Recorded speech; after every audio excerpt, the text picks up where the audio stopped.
face, something your friend told you. Crying on broke shoulders. Your lonely friend ain't had a man in a couple of years, so she ain't really got an idea what's going on here. That's why I sip on beer, puff on trees to relieve some of the stress you put on me. And you refuse to see the good things, so you focus on all the bad and stay mad. Accuse me of humping around, it's like we took a wrong turn and we can't slow down. See, it's about to go down and I'm about to leave right now. Before I leave, let me say one thing, girl. You wanna act old, that's cool, but see, now we're really through. I'm starting not to care no more. No need to be with you. No need to be with you. Once You again, did me wrong. You weren't true. It's So on much the pain. cuff. Welcome back once again to the very first show of the new year. Joe Shirts Off the Cuff. That is me. This is my show. Welcome back once again. And the intro music today was by a little band called Toolshed Productions with their song No Need. A pleasant surprise, I think, for me, maybe for you as well, that the music didn't outright suck, which tends to be a sad trend right around these here parts. I pick the music. I do it pretty randomly. Today I got lucky. Toolshed Productions. All right. Okay, it is my very first show of the new year. Hope you guys had a great holiday, had a great Christmas, a great Kwanzaa, Hanukkah, and New Year, of course. Actually, let me get into that first before I go on with today's topic. I'm going to talk a little bit about the holidays. I don't know what you guys did for the holidays. I'll tell you what I did for the holidays, as usual. I was in Vegas for Christmas, which is what me and my lady like to do. You know, nothing says, celebrating the birth of our Lord and Savior like, gambling, drinking, and engaging in unnatural sex acts. So Vegas, baby. Vegas. We had a good time. We had a very nice suite at the Mandalay Bay. Big, orgy-sized hot tub, which is a lot of fun. And we gambled, and we drank, and we smoked weed, and we just had a good time all around. We played in a couple of poker tournaments. I got my ass kicked. Okay, I'm not going to be one of those guys that every time I go to Vegas, I just win money left and right. No, I got my ass beat like a dog, like a redheaded stepchild. I got beat like I owed people money. It was probably one of my worst excursions in Vegas. I played in about 3 different tournaments and just got beat. Time and time and time again. I had pocket aces cracked when some guy went all in with King 7 offsuit and got the runner and hit a straight on my ass. And I was just like, fuck! So, the guy went all in. He was short stacked. I had the big stack, and he goes all in. I'm not about to fold pocket aces pre-flop ever.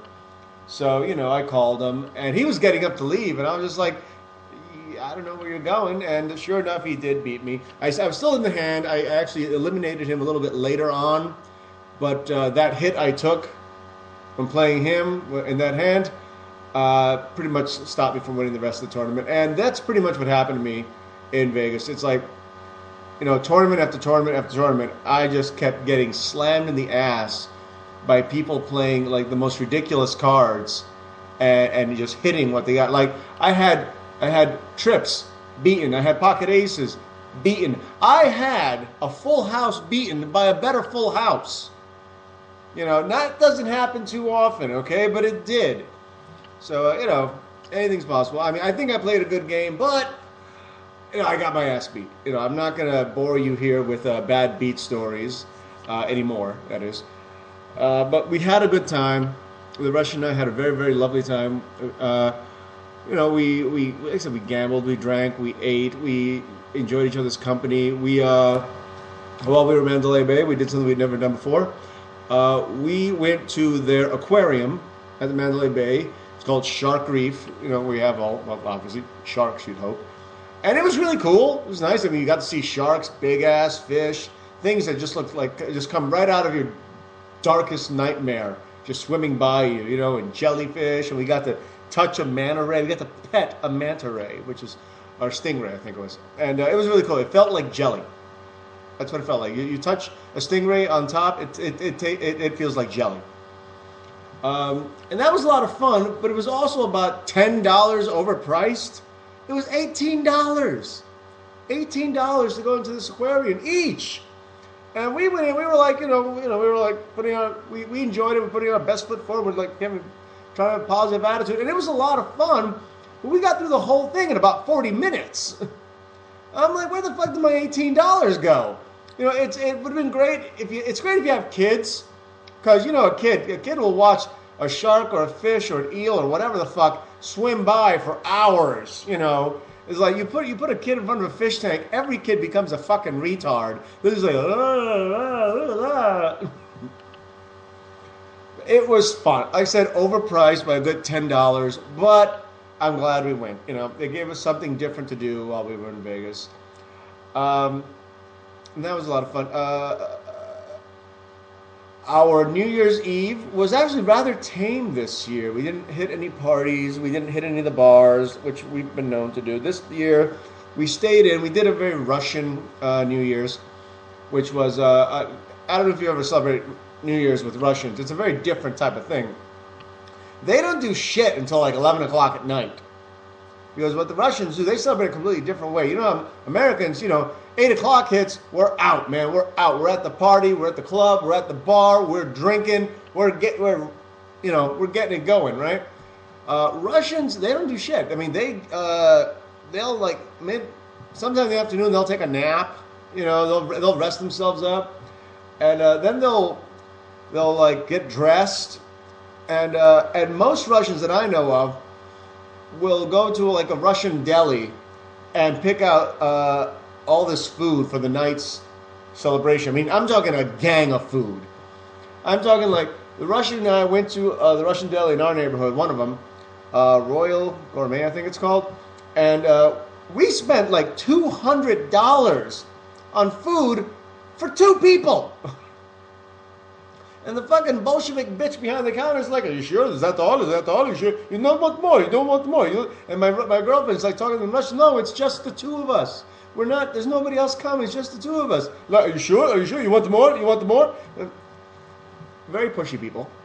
But we had 2 different types of caviar and cold cuts and stuffed chicken things, stuffed chicken wrapped stuff. We had a zillion types of potato salad and it was an eggplant salad and beet salad, which I of course did not touch because I hate beets. And it was just ridiculous, the amount of food. Incredibly, we had salmon. It was just crazy. Mind you, same thing happens when you go to a Russian funeral. After the funeral, everybody goes to eat somewhere, and it's the same exact deal. But it was nice, and then the Russians, they'll eat, and then a lot of times what they'll do is even before they eat, a lot of times they'll go to a spa, and hang out in a steam room or sauna and whip themselves with eucalyptus branches. Helps to wake them up, and while they're there, they'll drink beer. It's a very different type of preparation they have for the New Year, and that's when they put up their Christmas trees. Actually, if I understand, in Russia, they don't put up the Christmas, the adorned trees do not come up for Christmas. They put them up for New Year's, which is why one of the reasons we kept our tree up past Christmas. That and the fact that I'm too fucking lazy to bring it down before then. But she's also decided to, that she wants to keep the tree up for another week because the Russians, they celebrate the holiday. New Year's goes on for like 10 days. I mean, they know how to fucking party, man. So, and we hung out, we drank, we danced a little bit, we watched, New York's Rockin' Eve on, Dick Clark's old show, with Ryan Seacrest. It shows you how much Dick Clark was the man. He did that fucking show by himself. He had musical guests, but he did that show by himself. Now you got Ryan Seacrest, and he needed Fergie Ferg, and he needed Jenny McCarthy to carry the show. Because let's face facts, I think we're all sick and tired of watching Ryan Seacrest on TV doing anything. But we watched that. We had a good time, and really the best part of the whole New Year's Rockin' Eve was watching old clips of Dick Clark. And really a very tame New Year's. I mean, I counted New Year's Eve. I had 4 drinks total, I think, maybe 5 if you count the beer. You know, same thing with the Russian. Very light, very easy. We were in bed by about 2:30. You know, we just enjoyed our time together. Went to bed, and then around 4 a.m. is when I heard the gunfire. Because for whatever reason, people in Los Angeles cannot have a New Year's without, you know, weaponry. And that was it. And just this weekend, we took down most of the decorations from the house. And right now, we just still have the tree though, which is holding up very nicely. It's our first tree together, first real tree. We up until recently, we always had small fake trees because of my dog Jack, and we were worried that, you know, he'd like go crazy with a real tree. But now that he's almost 10 years old, we put up the real tree, and he hasn't looked at it twice. In any case, we're going to take a little break right here. And then we'll get back to why I'm feeling manly. I'm Joe the Shirt. I'm off the cuff. I'll be right back.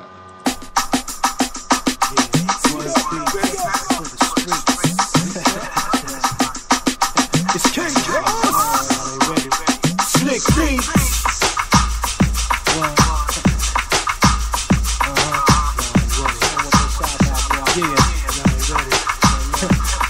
If you ain't knowing that you fucking with a real boy, I'm Mr. Mellow, rockin' up and be a fool boy. I'm not a rookie, had they tryna pay my dues, boy. Flowing like a lead boy, no, I'm not a D-boy. Let's keep it bouncing like the hooters on the stripper. I can never be a quitter, the goods I do deliver. It's better coming slick with this nigga slicker. Your honey's looking good, better get it for my sticker. She like the way I spit, she gets chats like a sticker. Took only 5 minutes just to work, we rock the picture. We standing as a unit and we calling the shots. Strategizing on the paper, trying to fold if we try. Gotta heater in the trunk, so I haters and block. It ain't nothing but a party, and it's never gon' stop. Trying to set this bitch ablaze. Punish like a smoker with powers like school days. Proving for this music, believe in dude's face. I'm waiting for the Lord, baby, you can hang it for. Baby's daddy's Detroit, I need some more baby. Trying to spit it like a silly. I'm big up to my niggas that ain't never spit me guinea. This rap and get a penny, I like them thick or skinny. The road with us a lyrics, if you good, you get the lack keys. If you didn't know that the ink out was right. Kicking it down without you ghosty style. Again, Joe the Shirt's off the cuff. That was Jump to This, also by Tool Shed Productions. I'm enjoying them. You know what? I am. I'm going to be the first one to admit it. I'm enjoying them. Now, as the show title indicates, it's early 2013. I'm feeling manly. Now, why would I be feeling manly? Most of you who know me know there's no real fucking reason. But the reason I'm feeling manly is because I've been working on my car. That's right. I've been working on my car. That's right. Me, myself, working on my car, okay? We're talking nothing big, though. No big to do, because I really don't know much about cars at all. I know how to repair bicycles. I know how to work on a motorcycle, because I've had 3 of them.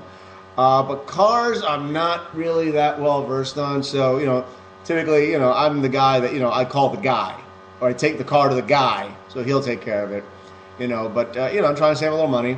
And, you know, it's basically easy stuff. My car was running a little rough. It's a 2004 Ford Focus. Dual overhead cam, 2.3 liter engine. It's got 4 wheels on it. Yeah, manly, yeah. But it was riding a little rough. And I did a little research, and I figured, and it's probably, you know, needed an oil change, which I wasn't about to do because I don't need that kind of mess. I got the oil change done, but it also needed to have the air filter replaced, and it needed new spark plugs, because I had thought about it, and I'm like, I've had this car now for over 8 years, and I've never changed a spark plug on it, and it just for the first time in 8 years, it started to ride rough. So I'm thinking, well, let me take a look. What could be the cause? Well, maybe it's spark plugs. So, you know, I got the spark plugs, you know, opened up the hood, and I was like, oh my God, look at all these parts. Shit. Can I call the guy? But no. I watched the video on YouTube on how to do this, you know. And I know there's a lot of you guys out there. They might be listening to me and it's like, Jesus, you got to watch a video on YouTube to know how to change spark plugs? Yes, I do. All right. And I'll be the first to admit it, it's not a difficult thing, okay? Anybody could do that. Any guy could do that. Any woman could do this. And I don't say that just because, women can't do these things, but, a lot of women won't do these things. Just like, a lot of guys won't do these things because, they rather not fuck with it, But this was a pretty straightforward thing, and I do have the tools, Had to get an extra socket, though, for my socket set so I could get actually get the spark plugs. But, I was able to open up the hood and take out the tubes, the wires there. I was able to take out the old spark plugs. I was able to put it in the new one. Turn the ignition, boom, it works, and it's not right. But you know what? It makes me feel manly, So I did this, all right? I was able to, there was a problem with my vehicle, and I fixed it. I took care of it. I didn't take it to the guy. Grand total cost was $15, 10 for the spark plugs, and $5 for the extra socket. Boom, $15. I probably saved myself another $30 right there because, it's not the parts that kill you on these type of things. It's the labor, So these guys are going to charge me $45 to do what it took me $15 to do. I figured I can do this. I can do this. And I did it, and the car's working. So it does make me feel manly. And it's a certain amount of pride, when you actually do shit on your own, by yourself. You figure out how to do it. And I got friends of mine that know their ways around cars and machines and, can do household shit in the house, and good for them. I'm not one of these guys. When it comes to, I assess the situation, I looked at, can I change the air filter on this thing? Yes, I can. It takes like 3 minutes. Can I change the spark plugs on this thing? It's like, well, yes, I can. It takes about 15 minutes. Can I flush the transmission fluid? No, I can't. I mean, now physically, technically, I can. But it's a lot of time-consuming, messy-ass work that I don't want to do. But I know how to do it. I'm just not gonna.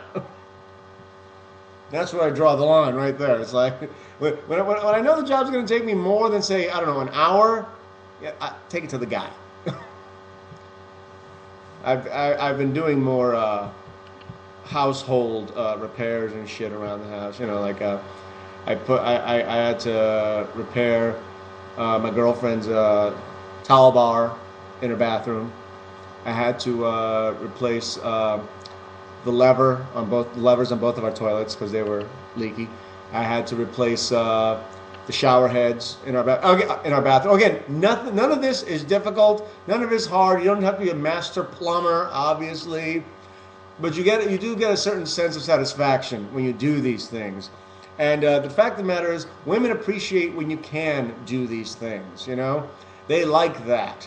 Now, it's got nothing to do with the money you're saving, but just knowing that you can do it, it gives them a little tickle in their nickel. Okay, a lot of women don't want to admit to that, but it's true. It's true, okay? It puts a little tickle in their nickel when they know that their man can actually do a few things around the house or with the car, and thus I felt manly. I did this today, and I didn't do it immediately. First I had to, take care of the housework and do the laundry. Then I had to do the grocery shopping and pick up a couple of prescriptions. And but then the manly stuff happened. Okay, then I was being manly. I was taking care of the car and shit. Yes, I had to do the grocery shopping today. It's all, and you can always tell who you are in the grocery store. Who is. I'm the guy with the list because obviously my girlfriend's smart enough not to trust me to remember everything because that's just stupid. And I'm the guy with the list. And you see a guy in the supermarket, the grocery store with a list, one of two things is happening. One, he's got a girlfriend, or two, he's got a boyfriend. Okay? You don't see single guys going to the stores with a list. Single guy going to the supermarket by himself is basically a 10-year-old just grabbing whatever catches his eye. It's like, before you know it, he's got like 30 rolls of toilet paper and a 30-pack of beer, and that's it. I'm exaggerating, of course, but you know, it's one of those things you just can't trust a guy to do things by himself when he lives with a woman. It's just not to be done. For instance, my girlfriend, I do a lot of the housework around the house because, you know, right now, you know, I'm going to school right now, so I can start work in a couple of months. But until then, you know, I'm not bringing in much of an income, so I'm doing a lot more of the housework at home, and you know, the cook, you know, cleaning, some cooking, laundry, take care of the dog, do household repairs. I run errands, that shit like that, you know. I'm the dutiful house husband, you know. I get my honey-do list on a daily basis, and it's always a interesting thing when I'm unemployed. It's not the first time this has happened. This is just longest it's ever happened. But when I have a job and I'm bringing in money, you know, she is very, very sweet and genteel and tries to be persuasive with me. It's like, hey baby, could you do the dishes? Maybe if you find the time, while I'm out at work, you know, before you go into work, if you could please just, you know, if you could just do the dishes, you know. And that's when I'm employed. When I'm unemployed, she's walking out the door, she just points at the dishes and goes, "You're gonna take care of this shit, right? Okay, bye." There's no please. There's no persuasion. There's just fucking do it. And I accept that. That's fine. But I still feel manly. Let's see. I'm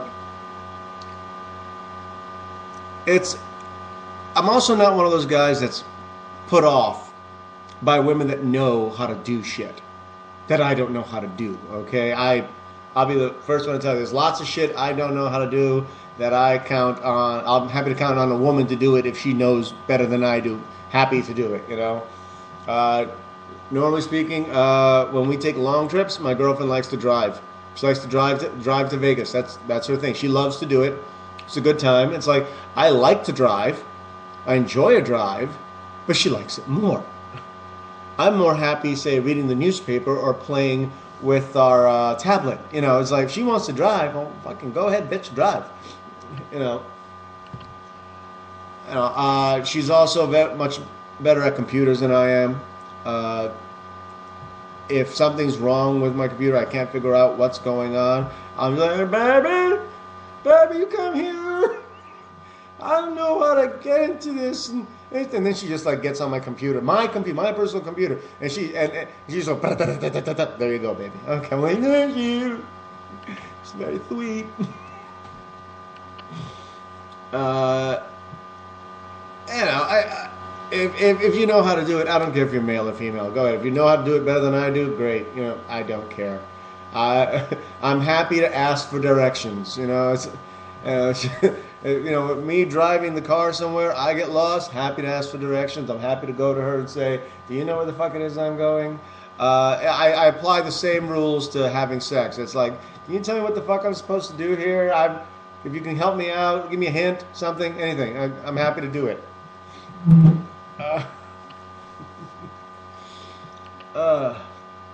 Yeah, unlike a lot of guys, I don't view a woman that knows how to take care of herself and do things that are normally considered, you know, male roles. I don't consider them bitches. I don't refer to them as dykes. The fact that a lot of times they are doesn't affect my opinion. But I think it's good for everybody to be able to know how to do a few things here and there. Going back to the holidays, here's one that this one doesn't make me feel all that manly. One of my presents to my girlfriend that I got for Christmas was I got us tickets to a show. We went and we saw the Donnie and Marie Christmas. Yeah, you heard that right. Donnie and Marie Christmas here in Los Angeles at the Pantages Theater. And it was a wonderful show. I actually enjoyed it quite a bit. You know, they put on a good show. You know, they're a Las Vegas act right now, okay? And they put on a damn good show. There's a singing and dancing and jokes and chicks with big butts, you know, parading around them. You know, all their dancers, they have big asses, which I enjoyed a great deal. You know, and it was a good show. And there were a couple of times during the show that my girlfriend, you know, she actually broke down to tears because of how much she was enjoying it. Apparently, she's a Russian immigrant, so when she first came to this country, her and her family understood very, very little English. So, you know, when they'd have a Donnie and Marie special or an Osmond special on TV, they may not have understood all the words, but they understood singing and dancing just fine. So, you know, this is one of my girlfriend's favorite childhood memories, watching Donnie and Marie, the Osmonds on TV, especially the Christmas specials, which they used to do all the time. And, you know, and it brought a tear to her eye. She was very verklempt and emotional over it. And I was very happy, you know, that I was able to get her a gift that, you know, will ensure me some pussy. That's right, I said it. That's exactly how I meant it. And it's really nice because now, you know, she's been telling her friends and her coworkers, you know, what we did, and she's been bragging about it and really enjoyed it, you know. They were only in town for, I think, a week. And, you know, I was able to score some tickets, and, you know, we had a good time. It took me a couple of rum and cokes to really get into it, but, you know, I did. You know, it was a very, very fun show. Lots of good stuff there. You know, I instead of getting her things, I got her a memory. I did get her things, but you know, this was the load. I was blowing my load on Donnie and Marie. That came out really wrong, but essentially that's what I was doing, and it worked out. Now we're almost done here, but one of the newest things I'm doing, a couple of you have already experienced this. I'm going on your Facebook pages and I'm posting Joe the Shirt's 5 off-the-cuff things that you did not know about, well, you, essentially. I'm going to your Facebook pages and I'm just listing 5 things, really random shit. None of it have anything to do in reality whatsoever, but I am doing it. And I'm doing it really just for shits and giggles and fun. And, you know, I'm hoping you guys out there, you know, who do enjoy listening to me, for what reason, I have no idea. You know, pass it along to your friends, let your buddies know, your friends know. It's like, this is Joe the Shirt. He's a friend of mine. I grew up with him. I used to date him. I used to beat him up in an alley, whatever. And introduce them to, you know, to the show here. You know, Joe the Shirt's off the cuff here. And you know, the more people that I spoof, hopefully, the more people will get to listen. Who knows? It may be you. You know what I'll do?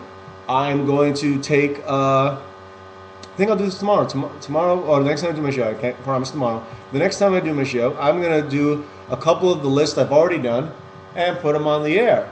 And it could be you. I've already done about 5 or 6 people. And who knows, maybe it'll be you that I'll spoof on the air. Maybe I'll do 1 or 2 of those per show.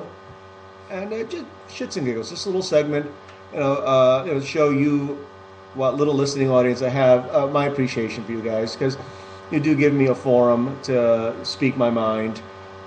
Sometimes it's personal, sometimes it's world news, sometimes it's tragic, sometimes it's funny.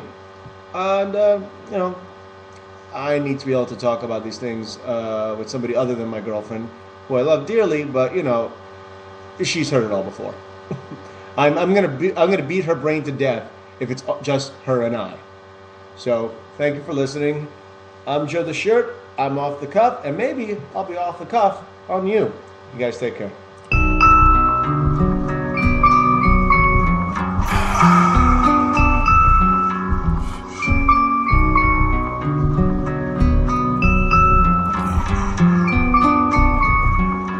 Got to keep my feet moving. It seems like I'm losing everybody I love, and things will never be the way that it was. It's like the sun don't shine my way. That's what it seems. I just lost my Aunt Josephine. They broke us up, kinda woke us up.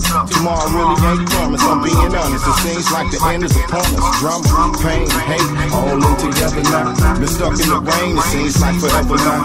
And I ain't even touched the hard part. I just lost my Uncle Bob and my homeboy Rob. All in the same year at the same time. They robbed. I'm still writing rhymes. Uncle Bob, we doing fine.